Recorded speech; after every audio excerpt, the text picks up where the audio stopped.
안녕하세요. 발달장애 아동 어떻게 키워야 할까요? 오늘의 주제와 관련되어 강의를 시작하기 전에 왜 이 주제를 선택하게 되었는지 계기부터 말씀드리도록 하겠습니다. 제가 어떤 계기가 있어 군대 제대 후 나사렛대학교 특수교육학과에 다시 입학하게 되었습니다. 그 어떤 계기가 부산 대연동에 있는 소망재활원이라는 주간보호센터에 봉사를 하면서 큰 깨달음을 얻어 특수교육의 길에 접어들게 되었습니다. 대학교 1학년 방학기간 부산에 내려와서 소망재활원에서 레크레이션 수업을 장애 학생들에게 지도하게 되었는데 특수학교인 혜성학교에 다니는 4학년 장애 학생 어머님이 갑자기 제게 우리 아이 어떻게 키워야 할지 고민이 많은데 어떻게 키워야 할까요? 라고 물어보았습니다. 이제 대학교에서 수용 언어가 무엇인지, 표현 언어가 무엇인지, 기초적인 특수교육 지식을 배우는 제게 너무나도 어려운 질문이었습니다. 고민하다가 그 당시 법인 특수교육진흥법 목적을 설명해 드렸습니다. 자주적인 생활 능력을 길러 사회 참여를 하게 하면 되지 않을까요? 라고 이야기를 했으나 말하면서도 어머니가 원하는 정답은 이게 아닐 건데 하면서 말하는 제 자신이 부끄러웠습니다. 속으로는 바로 뒤에 있는 부산에서 제일 큰 특수학교인 혜성학교 경력 많은 선생님들께 물어보시지 왜 저 같은 초짜에게 물어보았을까 하는 생각이 들었습니다. 그 이후로 발달장애 아동 어떻게 키워야 할까요? 라는 주제가 제게는 화두가 되어 해답을 찾고자 열심히 특수교육을 공부하고 다양한 경험을 하였습니다. 그 결과 지금은 답을 찾았습니다. 24년 전 초등학교 4학년 어머니가 다시 물어본다면 정답을 알려드릴 수 있습니다. 정답은 강의 마지막에 알려드리도록 하겠습니다. 발달장애 아동을 둔 부모님들의 공통적인 고민이 아닐까요? 우리 아이 평생 데리고 있어야 하나? 학교 졸업하면 어디 보내지? 우리 아이 취업은 할 수 있을까? 우리 아이는 다른 장애 아이에 비해 장애가 심한데 내가 없으면 아무것도 못하는데 이런 고민을 다들 하고 계시죠? 여기 계신 학부모님 주름이 많은데 제가 주름을 하나라도 줄여드릴 수 있다면 좋겠습니다.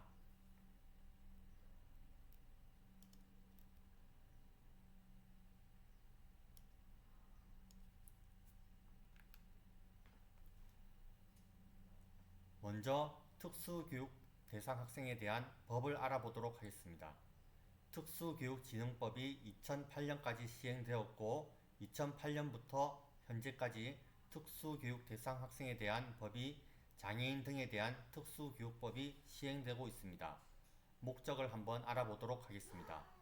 국가 및 지방자치단체가 장애인 및 특별한 교육적 요구가 있는 사람에게 통합된 교육 환경을 제공하고 생애 주기에 따라 장애 유형 및 장애 정도의 특성을 고려한 교육을 실시하여 이들이 자아 실현과 사회 통합을 하는데 기여함을 목적으로 한다라고 되어 있습니다. 여기서 살펴볼 것은 결국 통합된 교육 환경에서 장애 유형 및 장애 정도의 특성을 고려한 교육을 실시를 통해 자아 실현과 사회 통합이 주 목적이 될 수 있습니다. 쉬운 말로 비장애인들과 함께 차별받지 않고 자연스럽게 사회 구성원으로 살아가는 것이 아니겠습니까?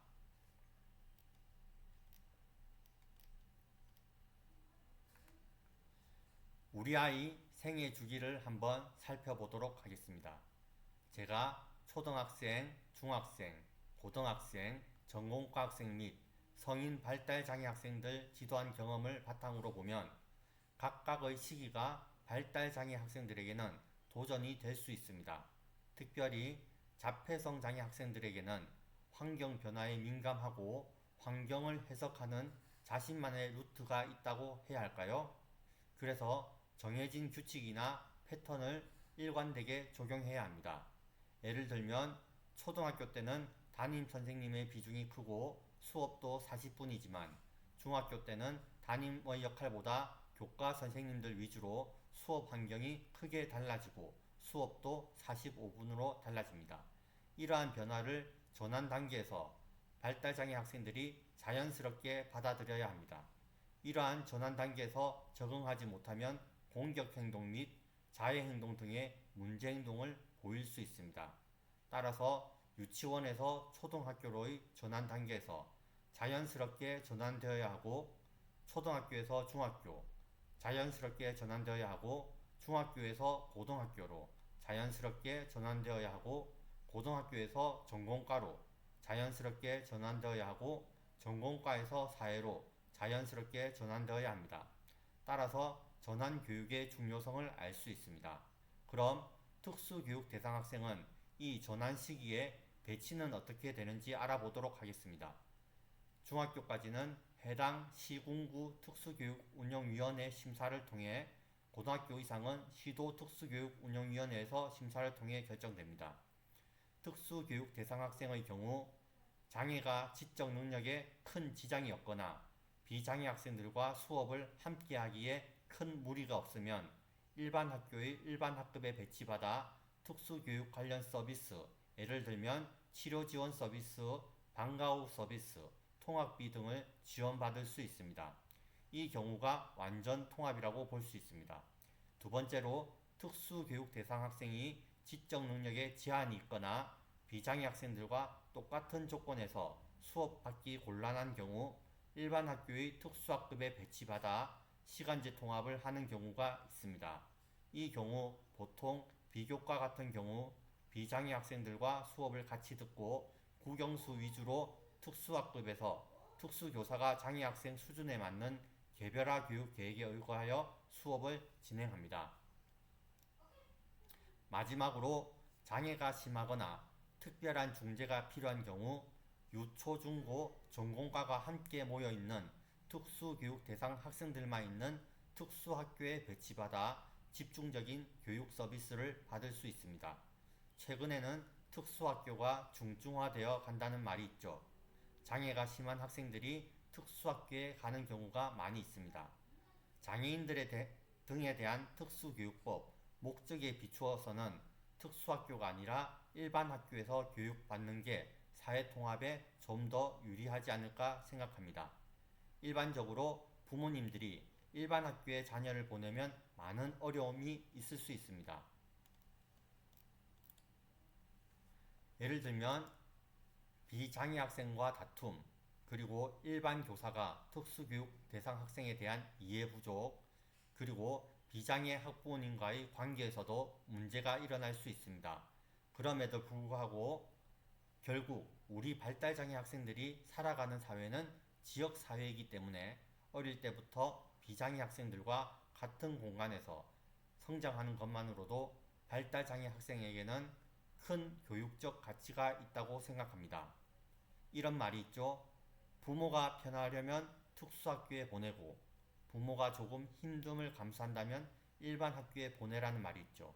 왜냐하면 특수학교에는 같은 장애아를 둔 부모로서 공감하고 함께 정보를 나눌 수 있고 또한 특수교사만 있어 장애 이해가 높고 비장애인들이 없다 보니 다툼이 일어날 소지가 없기 때문입니다.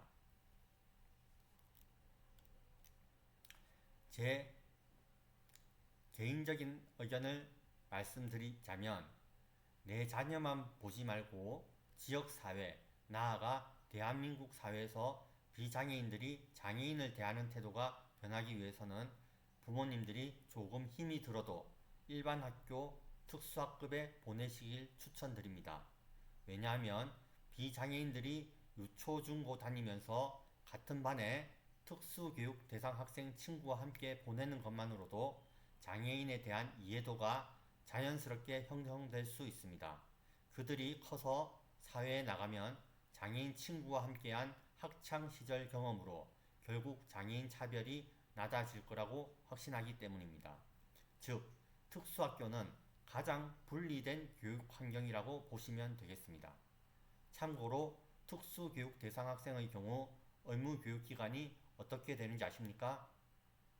일반 학생의 경우 중학교까지 의무교육이라고 한다면 특수교육 대상 학생의 경우 유치원, 초등학교, 중학교, 고등학교까지 의무교육입니다. 그리고 전공과와 만 3세 미만의 장애 영아 교육은 무상교육입니다. 즉, 발달장애 부모님들께서는 고등학교까지는 책임지고 자녀를 교육시켜야 할 의무가 있다는 말입니다.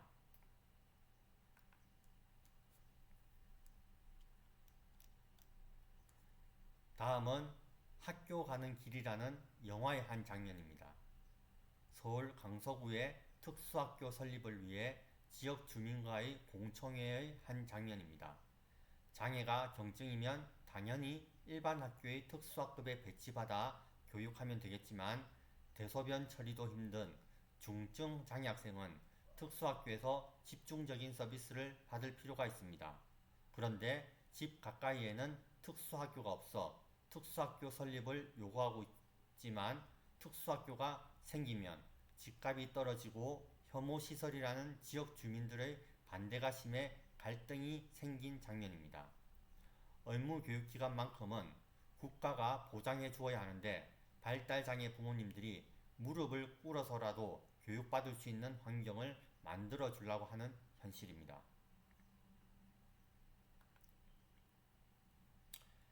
발달장애인들이 학령기에는 학교라는 울타리에서 보호받을 수 있고 그나마 부모님들이 믿고 맡길 수 있지만 고등학교 졸업하는 순간 대한민국에서 성인 발달장애인으로 살아가기가 쉽지 않은 현실입니다. 복지관도 안 받아줘. 갈 곳 없는 중증 성인 발달장애인. A씨의 두 아들은 모두 발달장애인이다. 큰아들 B씨는 2급, 작은 아들 C씨는 1급이다. 지난해까지는 그럭저럭 지낼만 하다. 큰아들은 중증이지만 자기 표현을 할 수 있어 재활시설에서 직업훈련을 하고 작은 아들은 특수학교에서 돌봐줬기 때문이다. 그러나 지난 2월 C씨가 특수학교를 졸업하면서 문제가 생겼다. C씨가 최중증이라 맡길 만한 곳을 찾기 어려웠다.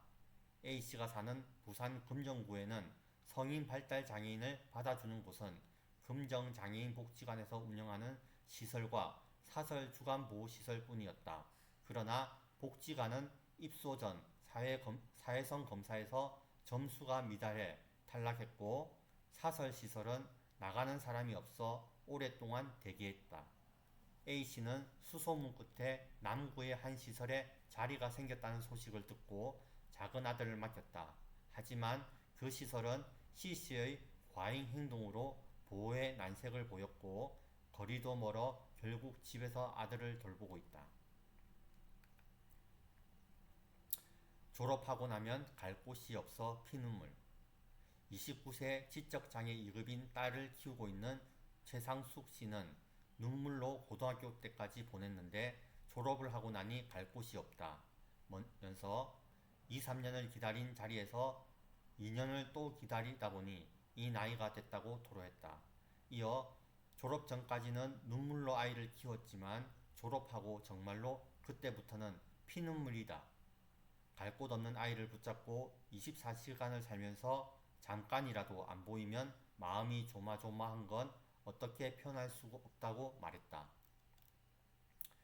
최 씨는 정말 30살이 될 거라고는 생각하지 못했다. 아이들의 복지관 이용은 39세로 정해져 있다. 여기선 이유는 아이들이 가려고 할 때 갈 수 있는 곳을 만들어야 한다는 생각 때문이라고 설명했다.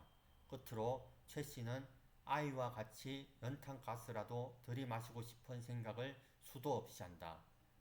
말을 귀담아 들어서 한마디라도 기억해달라.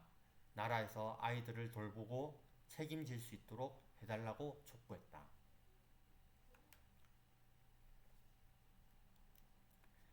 미래에도 같은 삶 살아야 희망 없어. 의사표현이 어려운 발달장애 자녀를 대신해 자리에 선 임훈아 씨는 아이가 자폐라는 사실을 알고 똑같이 자폐인이 됐다. 발달장애 아이와 똑같은 삶을 살고 있고 미래에도 희망이 없는 똑같은 삶을 살아야 한다고 고소했다. 임 씨는 이제 중3인 아이가 자폐 진단을 받고는 아이를 데리고 죽으려고 했다. 여러 번 죽으려고 했는데 아이가 가엾어서 죽기 살기로 해보자. 해보면 뭔가 나아지겠지 하며 15살이 된 시점까지 왔다고 말했다. 임 씨는 나라에서 책임 안 지면 저희가 책임져야 하는데 아직은 힘이 있지만 나이 먹고 늙고 힘 없으면 내가 어떤 병이 있을지도 모르고 언제 어느 때 불의의 사고를 당할지 알 수 없다고 말했다. 이어 우리 아이들이 학령기 이후에 더 이상 방황하지 않고 고통스러운 삶을 살지 않길 바란다면서 많은 걸 요구하는 게 아니다. 정말 최소한의 요구로 권역별 성인 발달 장애인 평생교육센터를 설치해 달라고 촉구했다.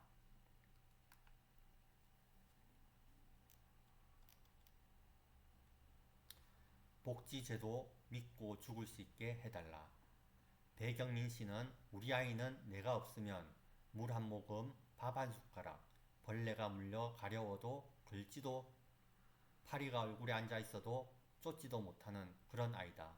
그런 아이 때문에 우리 부모는 아파도 아플 수 없고 죽지도 못한다고 토로했다. 배 씨는 그나마 학교라는 울타리에 있을 때는 학교에 아이를 보내며 내 몸이 부서져라 아이를 돌보면 됐다. 그런데 학교를 졸업하는 순간 우리 중증장애 아이들은 갈 곳이 없다 면서 근 20년간 아이를 돌보느라 여기저기 안 아픈 곳 없는 부모와 부모보다 더 커진 아이가 24시간 집에서만 함께 있어야 하는 상황이다. 라고 한숨을 내쉬었다. 이날 배 씨는 제발 이 아이들을 돌보는 부모들이 졸업식이 눈물바다가 되는 것이 아니라 다른 부모들처럼 새로운 희망을 가질 수 있는 그런 나라로 만들어 달라. 아프면 아이 걱정 없이 마음 놓고 병원에 가 치료도 받고 내가 죽을 때 이 나라의 복지 제도를 믿고 죽을 수 있게 해달라고 요구했다. 실제 제가 전공과 학생들 졸업 후 지원 고용을 위해 일반 회사에 취업시켜도 보고 보호작업장 및 주간보호센터 등 졸업 후 진로 지도를 하면서 느낀 점은 장애 학생들이 살아갈 환경이 쉽지 않은 게 현실입니다. 일반 부모들은 고등학교 졸업하면 부모로서 할 도리를 다하고 이제 노후를 준비할 수 있지만 우리 장애 부모들은 고등학교 졸업 때까지 흘린 눈물이 말로 표현할 수 없을 정도로 많겠지만 졸업하면 더 많은 눈물을 흘려야 하는 현실입니다.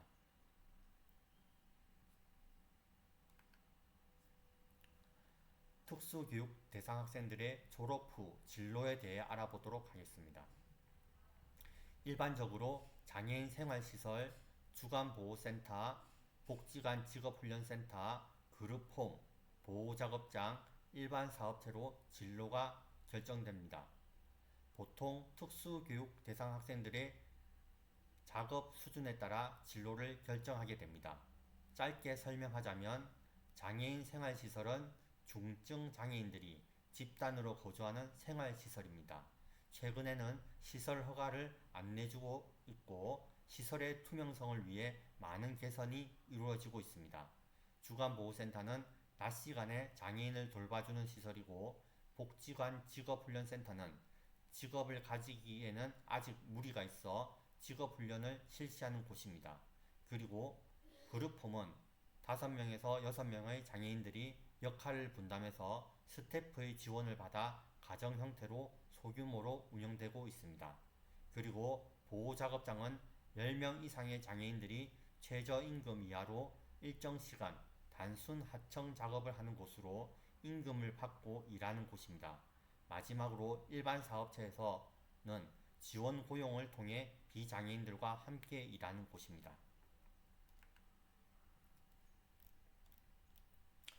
직업 수준에 따른 직업 재활 서비스에 대해 알아보도록 하겠습니다. 내 자녀의 직업 수준은 어느 정도일까요? 일상생활 수준인지 아니면 작업활동 수준인지 아니면 보호작업 수준인지 아니면 지원 고용 수준인지 아셔야 합니다.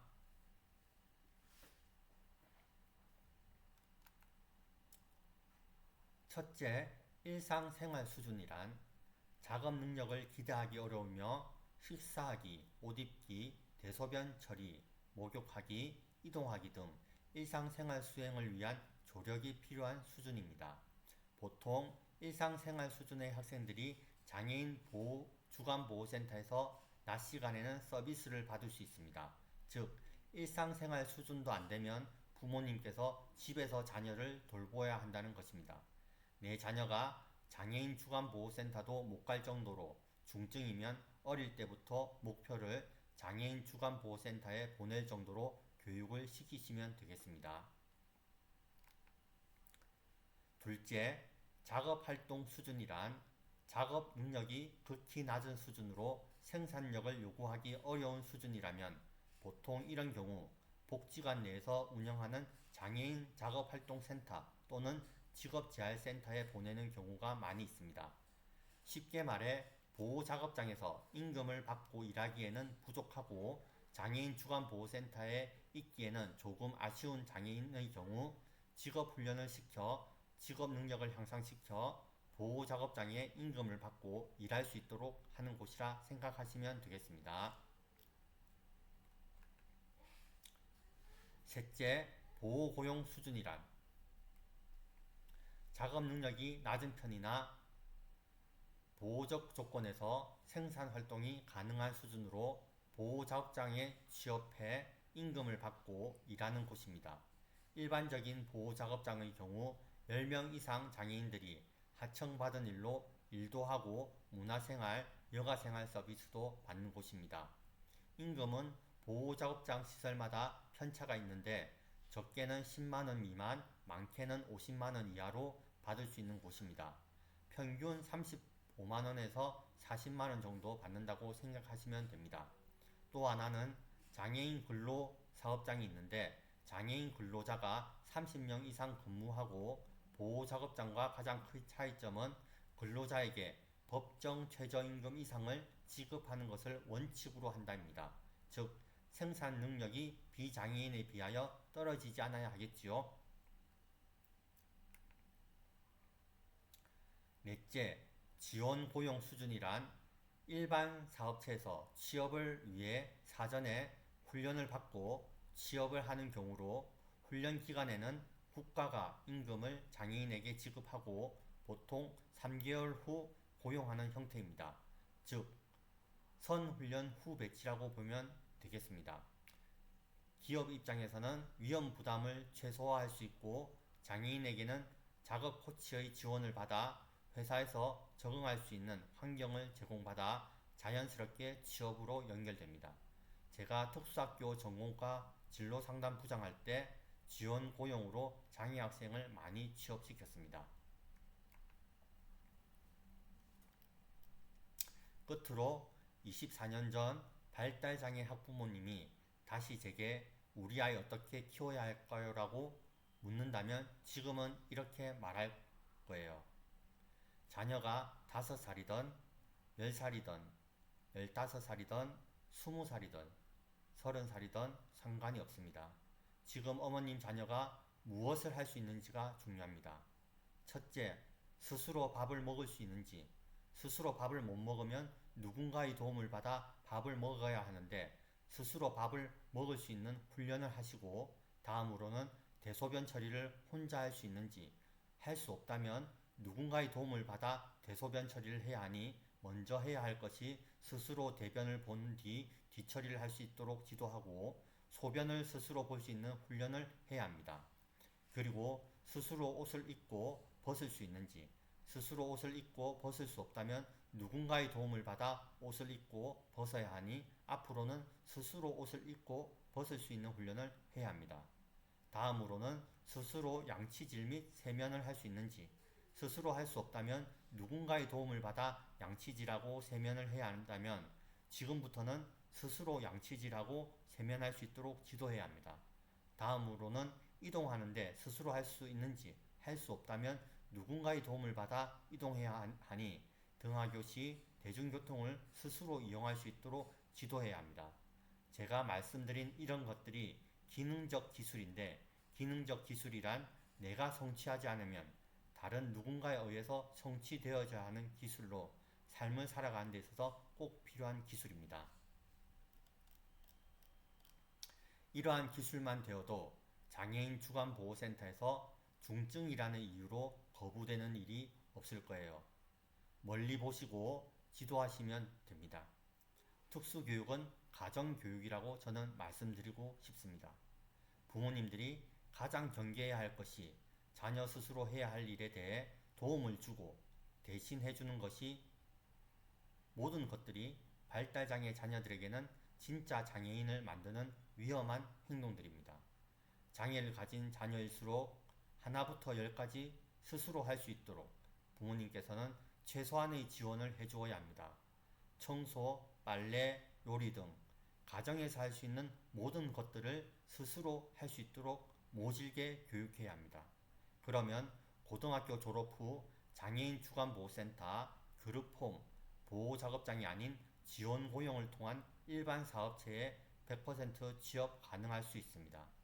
기본적인 일상생활 기술 성취 후 대인관계 기술이나 작업 기술은 자연스럽게 배울 수가 있습니다. 끝으로 부모님께 말씀드리고 싶은 것은 생각을 전환하셔야 합니다. 국가나 사회가 내 자녀를 위해 어떤 서비스를 제공해 줄 것인가, 어떤 혜택을 해줄 것인가에 초점을 맞추지 마시고 내 자녀는 국가나 사회의 도움을 최소한 받아도 이 사회에서 살아갈 수 있도록 만드셔야 합니다. 지원을 많이 받는다는 것은 역으로 우리 아이가 중증장애라는 것입니다. 우리 발달장애 자녀를 왕으로 모시지 마시고 우리 발달장애 자녀를 머슴대하듯이 청소며 빨래며 정리정돈 등 모든 것을 스스로 할 수 있도록 기회를 제공해 주십시오. 감사합니다.